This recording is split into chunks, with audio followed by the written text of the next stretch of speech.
Hello friends, welcome to our channel box office blockbusters. কথা বলবো রাজকুমার এই মুভির 65 দিনের কালেকশন নিয়ে, অযোগ্য এই মুভির অষ্টম দিনের কালেকশন নিয়ে, কথা বলবো বুমেরাং এই মুভির অষ্টম দিনের কালেকশন নিয়ে। আপনারা জানেন সুপারস্টার জিৎ স্যার অভিনীত বুমেরাং ফিল্মটি বক্স অফিসে ব্লকবাস্টার কালেকশন করতে সক্ষম হয়েছে। ফ্যামিলিয়ান্সের সাপোর্ট, ভালোবাসায় মুভিটি লাইফ টাইম একটি ভালো কালেকশন এনে দিবে।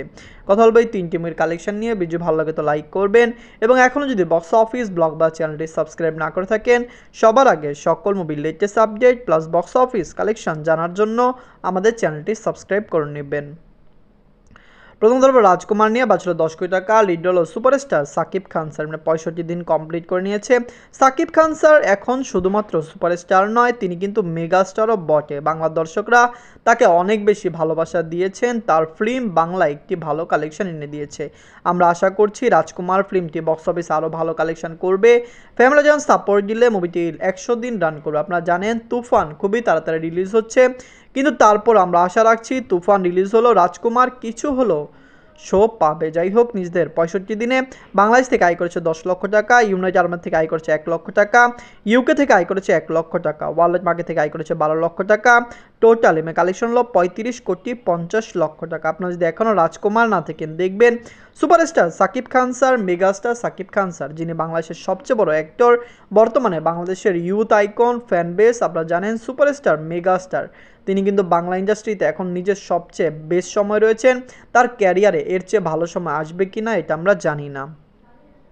এমন কথা অযোগ্য নিয়ে বাঁচল 3 কোটি টাকা। লিড হল মেগাস্টার প্রসেনজিৎ স্যার, অষ্টম দিন কমপ্লিট করে নিয়েছে।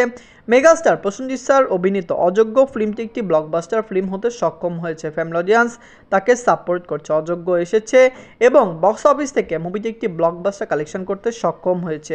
মেগাস্টার প্রসেনজিৎ স্যার, তিনি বাংলার একজন বড় অ্যাক্টর, বাংলার দর্শকরা তাকে অনেক বেশি ভালোবাসেন। আপনারা জানেন তার ফিল্ম আসলেই ব্লকবাস্টার, অল টাইম ব্লকবাস্টার হয়ে যায়, সুপারহিট, ক্লিন হিট হয়ে যায়।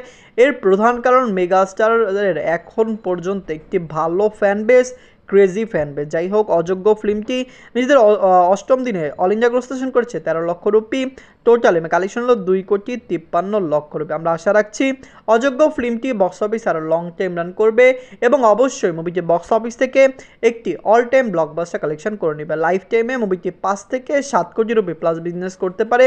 অবশ্যই ফ্যামিলি অডিয়েন্স এই মুভিকে সাপোর্ট করবে এবং অযোগ্য ফিল্মটি লং টাইম একটি ভালো কালেকশন এনে দিবে। এখন কথা বলবো বুমেরাং নিয়ে। বাঁচল 8 কোটি টাকা। লিড হলো সুপারস্টার জিৎ স্যার, অষ্টম দিন কমপ্লিট করে নিয়েছে। সুপারস্টার জিৎ স্যারের বুমেরাং ফিল্মটি নিজেদের প্রথম সপ্তাহে শো পেয়েছিল 179টি, যেখানে বর্তমানে মুভির শো সংখ্যা 160টি। আপনি জানিয়ে দেয় বুমেরাংয়ের রিভিউ পজিটিভ। দ্বিতীয় সপ্তাহে মুভির শো সংখ্যা বাড়ার কথা ছিল, কিন্তু বলিউড ফিল্ম এসে ওয়েস্ট বেঙ্গলের অনেক শো দখল করেছে, যার কারণে কিন্তু অযোগ্য এবং বুমেরাং দুইটি মুভির শো কমানো হয়েছে। কিন্তু বুমেরাং বর্তমানে যেরকম শোতে চলছে, এটি কিন্তু মুভির সাকসেসফুলের একটি দিক। কারণ আপনারা জানেন যদি মুভিটি ভালো রিভিউ না পেত তো অবশ্যই মুভির শো 100টিও থাকতো না। যাই হোক, বুমেরাং নিজেদের অষ্টম দিনে ওয়েস্ট বেঙ্গল থেকে আয় করেছে 15 লক্ষ রুপি। টোটাল এমএ কালেকশন হলো 2 কোটি 94 লক্ষ রুপি। সুপারস্টার জিৎ স্যারের ফিল্মটি বক্স অফিসে 10 কোটি রুপি প্লাস বিজনেস করবে। আপনার জানিয়ে দেই আগামী শনিবার এবং রবিবার মুভিটি বক্স অফিসে 50 লক্ষ রুপি প্লাস বিজনেস করতে পারে, এটি টার্গেট নিয়ে রেখেছে। সিনেমা হল ভালো আছে, শো ভালো আছে, অবশ্যই মুভিটি বক্স অফিসে ভালো কালেকশন এনে দিবে।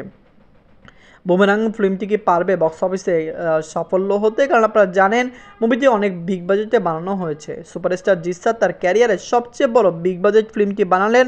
অবশ্যই বুমেরাং 8 কোটি টাকা বাজেটটি রিকভার করবে এবং বক্স অফিসে একটি ভালো কালেকশন এনে দিবে। বুমেরাং, অযোগ্য, রাজকুমার এই তিনটি মুভির মধ্যে সবচেয়ে বাংলা মুভি কোনটি? কোন মুভিটি হবে বিগেস্ট ব্লকবাস্টার? কমেন্ট করে জানিয়ে দিয়েন। ধন্যবাদ।